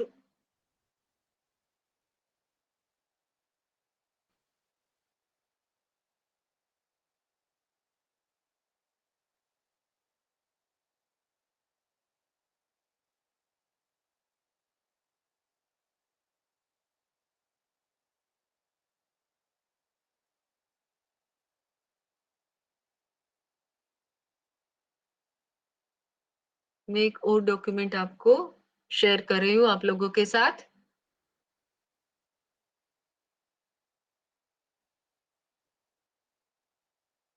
फिर हम महाभारत वाला देखते हैं क्योंकि मुझे जब मैंने वो डाला तो लगा कि ये ज़रूरी है, मगर इससे पहले जो कुछ बातें करनी चाहिए वो इसलिए मैंने वो डॉक्यूमेंट चेंज कर दिया। वो भी हमारे पास है, उसे भी हम देखेंगे।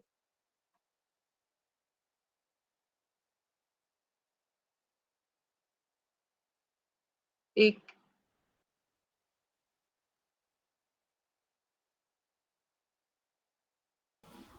जो पंच कर्म नित्य कर्म बताए उसमें संध्या वंदन, दूसरा उत्सव और फिर बाकी के 3।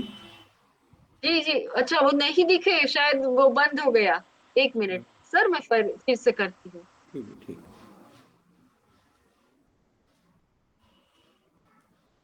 तो मुझे लगा वो हो गया तो शायद तब वो बंद था। ये स्क्रीन शेयरिंग बंद होगा। ये धर्म परिचय, हाँ शायद यही था।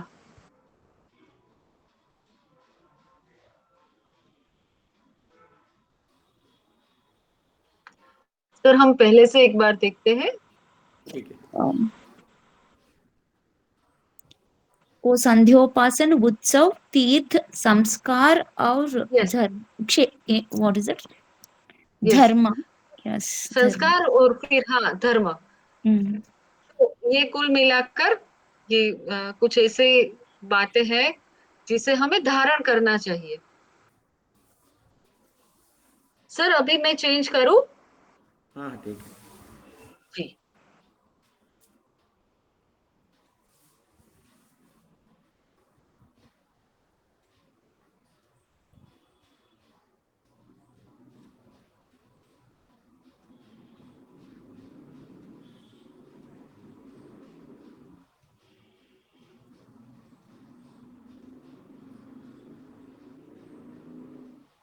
सर ये भी कुछ सरल बातें हैं जिससे हम धर्म और कर्म के बीच का अंतर कर पाए। तो 1 मिनट मैं इसका लेआउट शायद चेंज करूँ तो आपको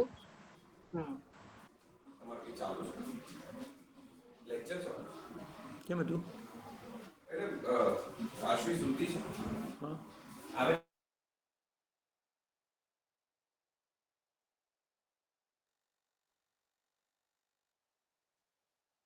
सर यहाँ पे कुछ बिंदु है जो धर्म और कर्म के बीच में जो अंतर है उसे स्पष्ट करते हैं। तो धर्म क्या होता है कि अच्छे और बुरे कर्म क्या है और उनका उसका परिणाम क्या है इसकी जानकारी देना ये धर्म का काम है। कर्म करने का अधिकार तो हमें मानव को ही मिला है। वो ईश्वर हमारे लिए तय नहीं करते हैं कि हमें क्या करना है। हमें मार्गदर्शन दिया जाता है कि भई आगे जाओगे तो आपके ये आपके लिए सुगम मार्ग है, और अगर आप उसके विरोधी रास्ते पे चलोगे तो वहां पे एक खाई या कुआं है, आप गिर जाओगे। साइन बोर्ड तो लगा है, फिर क्या करना है वो तो हमको ही ईश्वर ने बुद्धि भी दे दी और शक्ति भी दे दी। तो श्रीमद् भगवत गीता आपको जैसे भाव प्रकाश सर पढ़ाएंगे, तो ये उनका विषय है, उनके पीएचडी का विषय है कर्म वगैरह। तो ये आपको बहुत स्पष्ट रूप से उसमें तो समझना ही है। इस हमारा जो ये यूनिट है उसमें, इसलिए मैंने बहुत ज्यादा नहीं लिया है, मैं आपको सिर्फ मोटे तौर पे ही बता रही हूँ। उसमें आएगा कर्म के विषय में अधिक। तो धर्म हमें ये बताएगा कि क्या होना चाहिए, क्या नहीं होना चाहिए। अगर कर्म तो हमें खुद ही करने हैं, तो गीता के अनुसार जो सकाम कर्म है, जो कामना युक्त कर्म है, उनके फल मिलेंगे। तो ये कोई कहे कि मैं सकाम कर्म करूंगा और फल नहीं चाहिए, तो ऐसा तो कुछ है नहीं, ये बिल्कुल बैंकिंग जैसा है। हाँ, आप जो भी अपने अकाउंट में डालोगे और फिर बोलोगे कि नहीं नहीं, ये 1000 रुपए मैंने अकाउंट नंबर तो लिखा है उसमें नहीं डालना, तो ऐसा नहीं होगा। या फिर कोई लोन निकालोगे अपने खाते में से और बोलोगे कि ये मैंने नंबर लिखा है, मगर आप ऐसा करना, मुझे पैसे दे दो लोन के, मगर मेरे खाते में उधार मत लिखना, तो ऐसा नहीं होगा। बिल्कुल यही तरीका है पाप और पुण्य का। तो जब भी हम सकाम कर्म करते हैं, हम चाहे या ना चाहे, क्योंकि हमारा तो मानव स्वभाव का तो कैसा है कि जो पुण्य फल मिले वो तो चाहिए, है ना। जैसे मैंने कुछ दान कर दिया, किसी को भूखा है कोई तो उसे कुछ खाना खिला दिया, या किसी के आशीर्वाद प्राप्त हो जाए ऐसा कुछ कर दिया, तो ऐसे सकाम कर्म के तो फल मुझे जरूर चाहिए, जिससे मेरा फायदा है। मगर मैंने कुछ ऐसा सकाम कर्म भी कर दिए, जैसे किसी को दुख दे दिया, जैसे किसी से कुछ छीन लिया। जैसे ईशावास्य उपनिषद में, जो ईशावास्य उपनिषद पढ़ लेना, हम उसकी भी बात करेंगे आगे चलते हुए, ये धर्म को समझने के लिए भी और कर्म, क्योंकि उसमें दोनों है। ईशावास्य है ना, ये गुरु चाबी है, ये मास्टर की है, बहुत छोटा सा उपनिषद है। हम अपनी बात करते करते उसे संक्षेप रूप में, मगर इसके अनुसंधान में जरूर पढ़ेंगे। उसमें क्या कहा है, माँ गृधे कस्यस्विद धनम, ये सब ईशावास्यम इदम सर्वम, ये सब तुम्हारा है ही नहीं। यत् सर्वम किंच जगत्याम जगत, ये जगत में जो भी दिखता है वो सब के मालिक तो भगवान है, तुम नहीं हो। तो तेन त्यक्तेन भुंजी था, तो ठीक है तुम उसे भोग लो, मगर कैसे भोगोगे, त्याग करके। तो आप बोलो कि भाई ये तो ऐसी बात हो गई कि आपको गुलाब जामुन चाहिए, तो कोई बोले कि हाँ हाँ क्यों नहीं चाहिए, दे दीजिए, बहुत पसंद है। तो फिर वो आपको कटोरा दे गुलाब जामुन का और बोले कि चलो अब आप मत खाना, सबको दे दो, तो आपको बड़ा मजा आएगा। तो आपको लगेगा अरे मगर मैंने तो उसे ग्रहण भी नहीं किया, तो उसे मैंने कैसे भोग लिया, मतलब उसका आनंद मैंने कैसे प्राप्त कर लिया। तो उपनिषद में तो ऋषि यही कहते हैं, तेन त्यक्तेन भुंजी था, उतने से नहीं रुकते। उसे पता है कि मानव है ना, वो ये तो करेगा, शायद ना भी करे। ये मैं धर्म और कर्म के अनुसंधान में बता रही हूँ आपको, उपनिषद नहीं पढ़ा रही हूँ। माँ गृध कस्यस्विद धनम, किसी का धन छीन मत लेना, जो अपना है उसे भोगो, नहीं दे सकते हो चलो मत दो, किसी का नहीं लेना। तो ये क्या है, ये एक ऐसा सकाम कर्म है, किसी का धन छीन लेना या किसी का कुछ भी ले लेना, ये एक ऐसा सकाम कर्म है कि वो आपको परिणाम अथवा फल अवश्य देगा, और वो फल क्या है, पाप है। तो जब जब हमें सब कुछ अच्छा मिलता है, हमारा जीवन सुगम होता है, तो उसका कारण यह है कि हमारे जो पूर्व के जन्म रहे होंगे उसमें हमारे पुण्य थे। मगर पुण्य कभी ना कभी क्षीण भी होते हैं, श्रीमद् भगवत गीता ही कहती है क्षीणे पुण्य मर्त्य लोकम विशन्ति।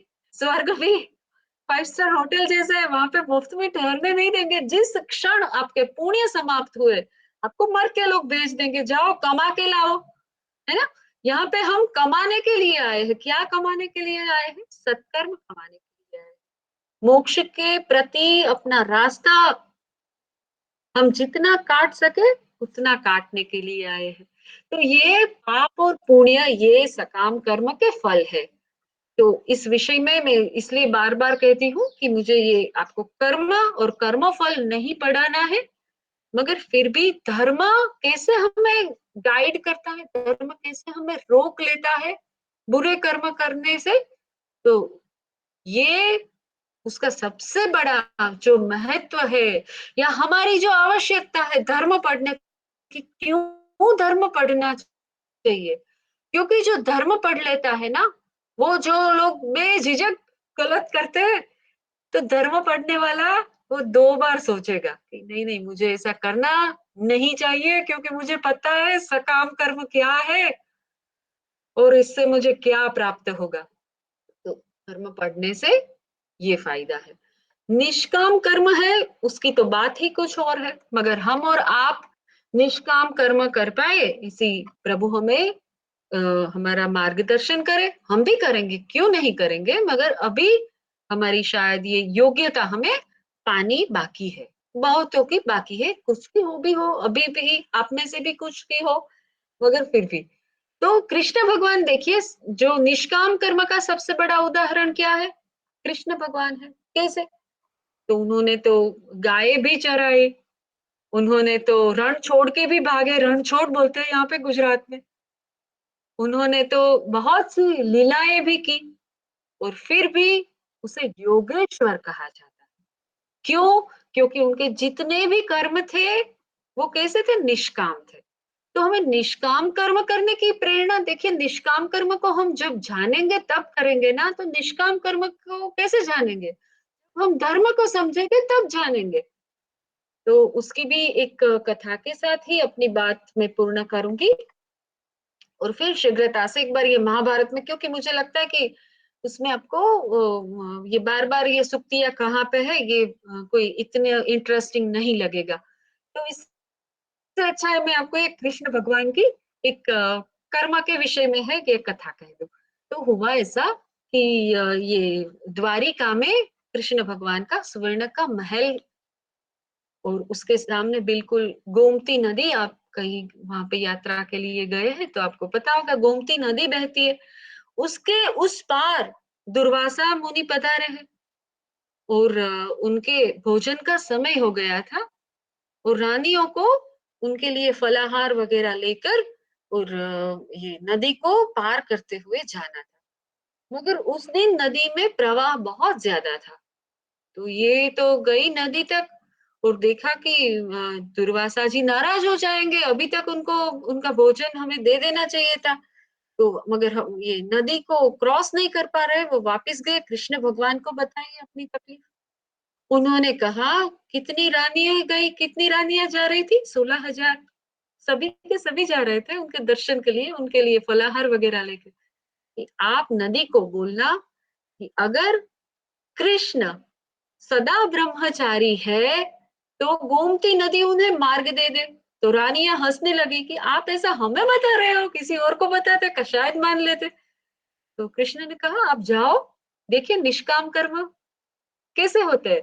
निष्काम कर्म से कर्म के साथ जीने वाले का जीवन कैसा होता है। हर कर्म का निष्काम सकाम ये तय करने वाले हम कौन? हम अपना जीवन भी तो नहीं देख पाते हैं।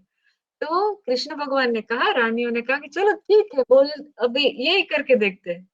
तो गोमती नदी ने तुरंत ही उन्हें मार्ग दिया, वो गए, नदी फिर से बहने लगी। दुर्वासा मुनि ने भोजन कर लिया, सबको शुभाशीष दिए, फिर उनको वापस जाना था तो उनको बताया कि महाराज जी हमें अपने महल वापस जाना है और ये पानी का प्रवाह तो इतना ज्यादा है, हम वापस कैसे जाएंगे? तो दुर्वासा जी ने कहा आप नदी से कह दो कि यदि दुर्वासा ने कभी भी क्रोध नहीं किया हो, तो आप उन्हें रास्ता दे दो। अभी कृष्ण के सामने तो वो हँस भी सकती थी। दुर्वासा के सामने हँसेगी तो दुर्वासा का क्रोध तो ऐसे अभी जला देंगे।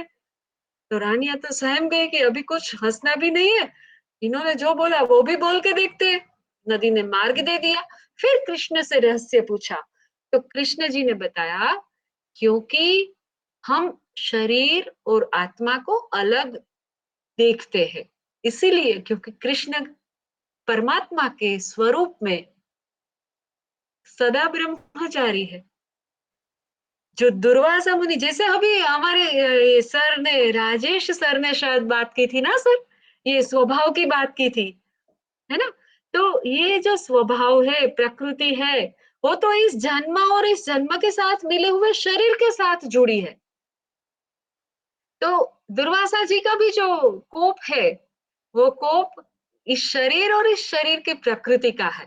तो ये सब देखते हुए एक बोध इसका यही था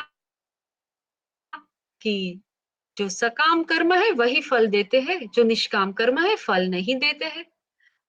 तो ये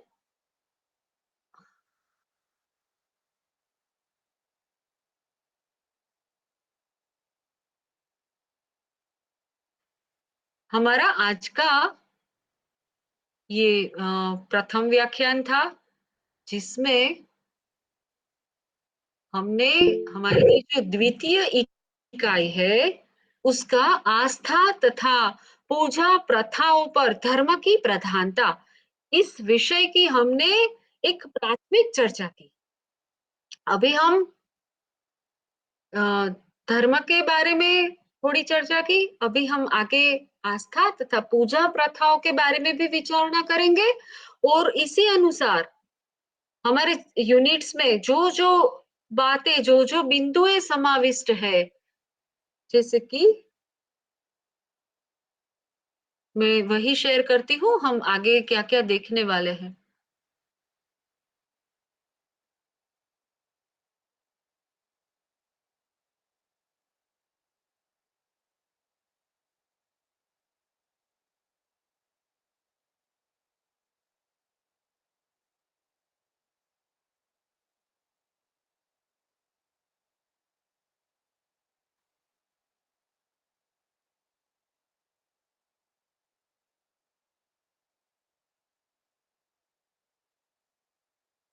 तो इस यूनिट में हम कुल मिलाकर इतनी बातों की चर्चा करेंगे। जो हमारा प्रथम बिंदु है,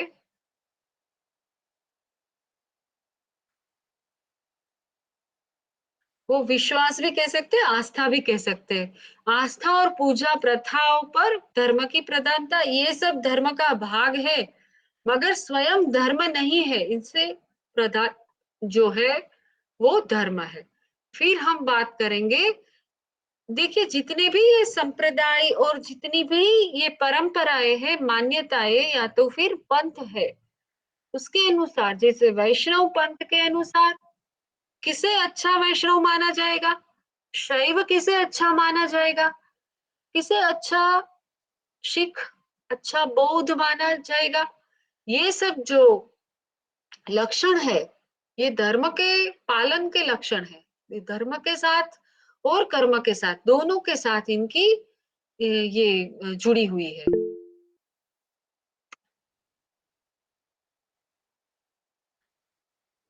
तो फिर ये जो बड़ा ही ये रसप्रद बिंदु है, अनुभूतियों की एक ऐसी श्रृंखला के आधार पर धर्म को हम समझेंगे कि हमें लगेगा, हमें ये समझ में आएगा कि धर्म एक जमी हुई इकाई नहीं है, यानी कि धर्म भी परिवर्तनशील है। ये मेरा बहुत ही प्रिय विषय है। हम इसमें वैदिक काल से लेकर जो देवता की संकल्पना कैसे विकसित हुई, सूर्य से कैसे विष्णु बने, ये सब बातें, हम त्रिविक्रम से कैसे वामन अवतार बना, ये सब बातें भी हम देखेंगे। तो evolving nature of Dharma based on a series of realisations, Dharma not a frozen entity, वो भी बड़ा ही एक रसप्रद टॉपिक या बिंदु रहेगा। और फिर हम जो बात करेंगे वो होगा धर्म, पंथ, मजहब और संप्रदाय आदि के विषय में उसके जो सिद्धांत है, उसके किसे ये कहा जाए, उसकी परिभाषा या उसके विषय में स्पष्टता की बात हम करेंगे। तो अभी हम, जैसा कि हमें बताया गया है कि हम प्रश्नोत्तरी, या अगर आपको कुछ जिज्ञासा है या फिर आप कुछ इसमें अपना अपनी ओर से कुछ ऐड भी कर सकते हैं।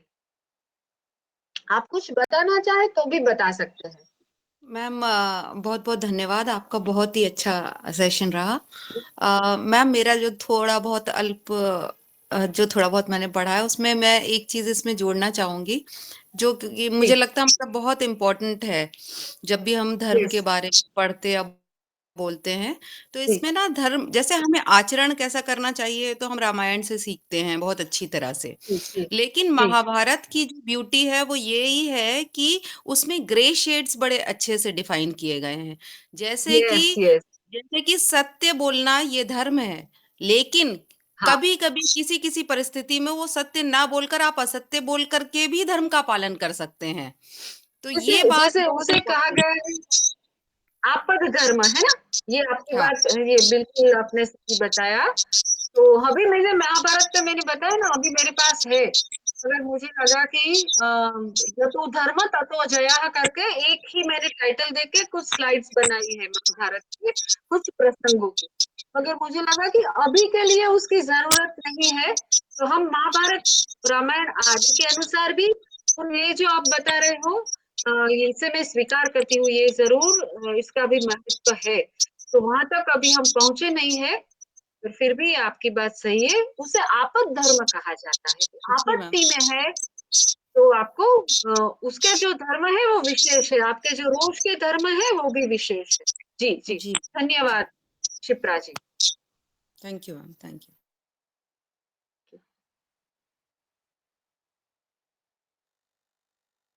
तो और कोई कुछ जोड़ना चाहते हैं?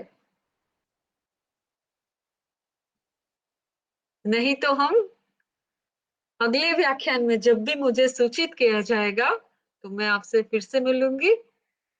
इस बार मैं वो सही से अपना ये फ्लो एक ही फ्लो में आ जाए इस तरह से नहीं बना पाई, अलग अलग डॉक्यूमेंट में ही रह गया मेरे पास। तो उसे मैं थोड़ा अ, संवार लूंगी, ठीक कर लूंगी। और अगले जब लेक्चर में हम मिलेंगे तो मैं ये थोड़ा और सही करके आऊंगी। इतना मुझे खुद लगा कि एक ही साथ में नहीं बता पाई, अलग अलग डॉक्यूमेंट से थोड़ा मुझे बताना पड़ा। जी, तो अगर आप में से कोई कुछ बताना चाहते हैं तो बताइए। अंकित भाई अभी हमारे साथ है। Thank you ma'am. मेरे को आपका क्लास बहुत अच्छा लगा। You thank you. Explained very well. Don't feel bad about the PDFs, you did very well. We are very thankful thank to you. हाँ या मैम, थैंक ये यू थैंक यू।